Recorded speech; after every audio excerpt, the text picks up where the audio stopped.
Mr. James Reid, ano nga ba ang pagsisiwalat kay Catherine? Ang lahat ng yan. But before that, if you haven't subscribed yet to my YouTube channel, please don't forget to like, share, and subscribe at hit mo na rin ang notification bell for more showbiz updates. Bago tayo, of course, magpatuloy sa ating updates for today's video, nais ko pong pasalamatan kayo for always watching and trusting this channel.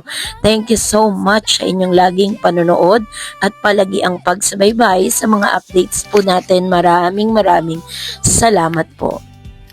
At ngayong araw, ito na pag-usapan natin si Miss Catherine Bernardo.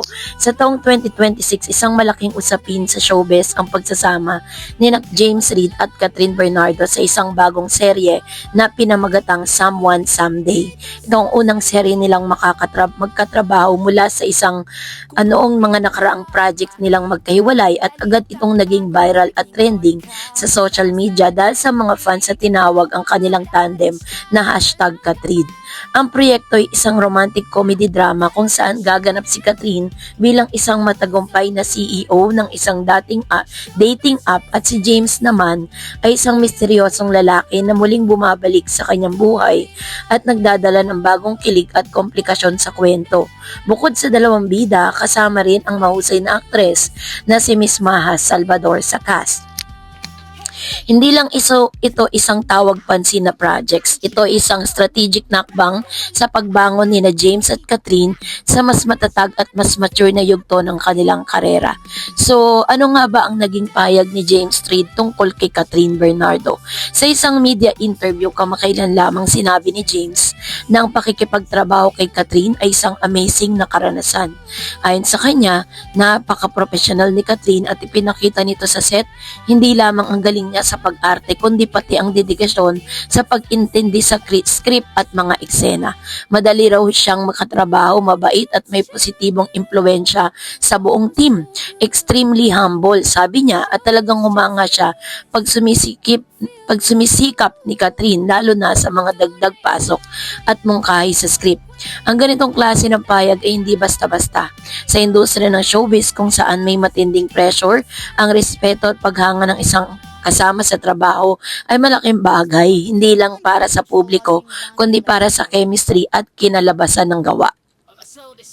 So paano nga ba tinanggap ng mga fans ang tambalang nito? Ang mga taga-suporta ng kanilang dating love teams tulad ng Katniel fans, Catherine at Daniel Padilla, Jaden fans like James and Nadine Lustre na nag-react ng iba't iba sa balitang yun.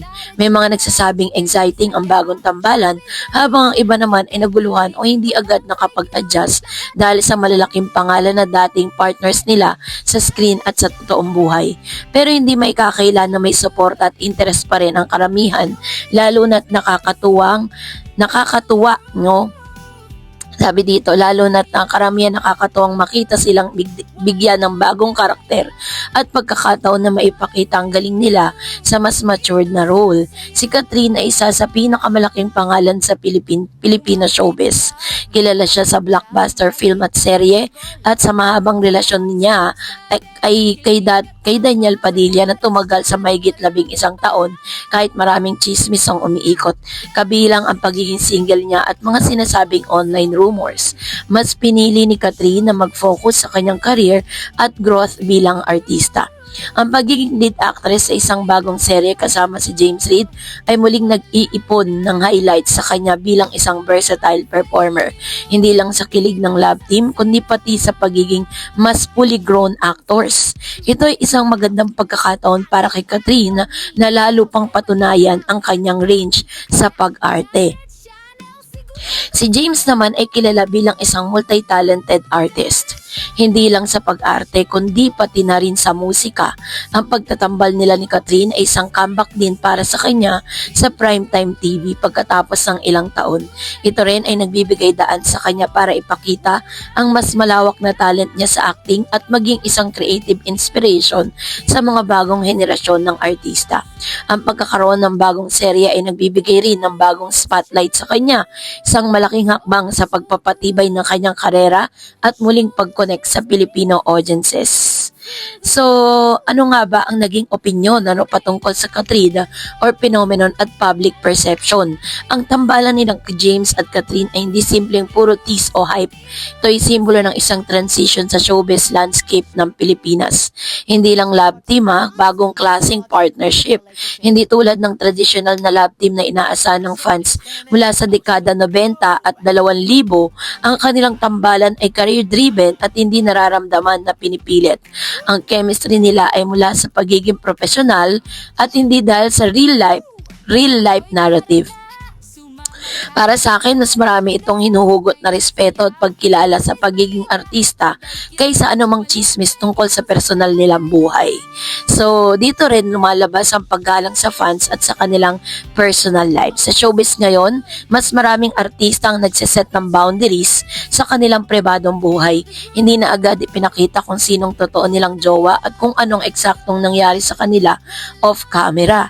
Ang focus nila ngayon ay sa trabaho at output, mga projects, performance at artistry, at ang bandang huli, iyon ay mahalaga kaysa sa chismis.